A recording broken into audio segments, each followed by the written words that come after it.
আমিনুল ইছলাম ডাঙৰীয়াই ঠিক কথা কৈছে যে ইউচিচিৰ ফালে আগবাঢ়ি গৈ আছে নেকি। মই প্ৰতিশ্ৰুতি দিছো যদি অসমৰ মুখ্যমন্ত্ৰী হৈ মই উভতি আহিব পাৰো ইউচিচি সদনত মই আনিম। असम विधानसभा ने 27 नवंबर को विंटर सेशन के पहले दिन Assam prohibition of polygamy bill 2025 को पारित कर दिया। इस विधेयक के तहत पॉलीगैमी यानी बहुविवाह को अपराध घोषित किया गया है। अगर कोई व्यक्ति पहली पत्नी के रहते हुए दूसरी शादी करता है तो उसे 7 साल तक जेल हो सकती है और अगर कोई अपनी पहली शादी की जानकारी को छुपाकर दूसरी शादी करता है तो उसे 10 साल तक की जेल हो सकती है। सरकार का कहना है कि ये कानून महिलाओं की सुरक्षा और अधिकारों को मजबूत करने के लिए लाया गया है। कारण पवित्र कुरान शरीफे की কৈ গৈছিল তাক আপোনালোকে জানে। In Islamic society, monogamy is the law. Polygamy is the exception. विधानसभा में बिल पास होने से पहले असम के मुख्यमंत्री हिमंत बिस्वा शर्मा ने इस पर बोलते हुए कहा कि ये बिल इस्लाम के खिलाफ नहीं है। उन्होंने दावा किया है कि सच्चे मुसलमान इस कानून को स्वागत करेंगे। उन्होंने कहा है कि इस्लाम में कहीं भी ये नहीं लिखा गया है या कहा गया है कि व्यक्ति एक से ज्यादा शादियां करे। शर्मा ने तुर्की और पाकिस्तान का एग्जाम्पल देते हुए कहा है कि तुर्की में पॉलीगैमी पर प्रतिबंध है और पाकिस्तान में इस पर कठोर नियम और एक आर्बिट्रेशन काउंसिल की व्यवस्था है। আমিনুল ইছলাম ডাঙৰীয়াই ঠিক কথা কৈছে যে ইউচিচিৰ ফালে আগবাঢ়ি গৈ আছে নেকি। মই প্ৰতিশ্ৰুতি দিছো যদি অসমৰ মুখ্যমন্ত্ৰী হৈ মই উভতি আহিব পাৰো ইউচিচি সদনত মই আনিম।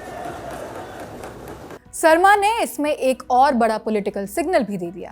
उन्होंने कहा कि अगर वो अगले साल फिर से मुख्यमंत्री बनकर आते हैं तो विधानसभा के पहले ही सेशन में असम में यूनिफॉर्म सिविल कोड यानी यूसीसी लागू करेंगे। ऐसे में ये बिल यूसीसी की दिशा में पहला कदम बताया जा रहा है। हालांकि ऑपोजिशन की तरफ से इसे लेकर नाराजगी भी सामने आई। एआईयूडीएफ के विधायक अमीनुल इस्लाम ने कहा कि उनकी पार्टी इस बिल का विरोध करती है क्योंकि उनके मुताबिक ये संविधान के कुछ आर्टिकल्स के खिलाफ है। उनका कहना था कि इस बिल में व्यक्तिगत कानूनों और संवैधानिक अधिकारों को लेकर सवाल उठते हैं। इस बिल की खास बात यह भी है कि सिर्फ वही लोग सजा के दायरे में नहीं आएंगे जो पॉलीगैमी करते हैं, बल्कि जो लोग इसमें मदद करते हैं, छुपाते हैं या इसे किसी तरह का बढ़ावा देते हैं वो भी दोषी माने जाएंगे।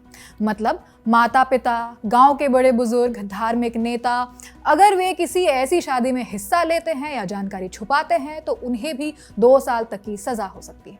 अगर कोई व्यक्ति बार बार यही गलती करता है तो उसके लिए सजा और भी बढ़ाई जाएगी। अभी ये बढ़ी हुई सजा कितनी होगी इसका पूरा स्ट्रक्चर तैयार नहीं हुआ है, लेकिन सरकार का कहना है कि इसकी व्यवस्था बनाई जा रही है ताकि लोग इसे हल्के में ना लें।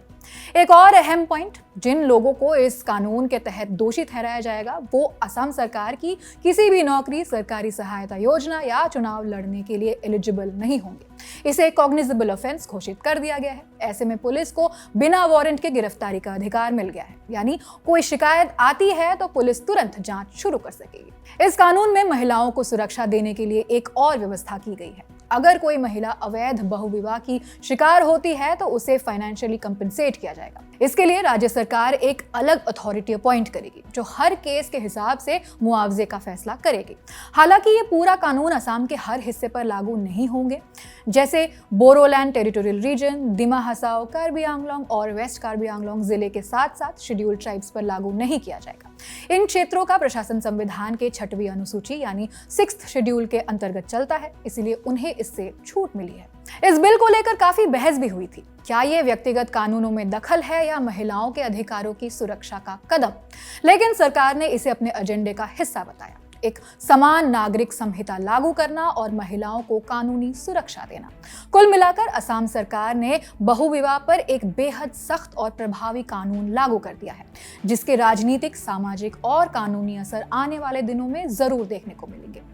सरकार के इस बिल पर आपकी क्या है राय, हमें कमेंट करके बताइए। कैमरे के पीछे है प्रशांत, मैं हूं आकांक्षा गोगोई। आप देखते रहिए ललन टॉप। शुक्रिया।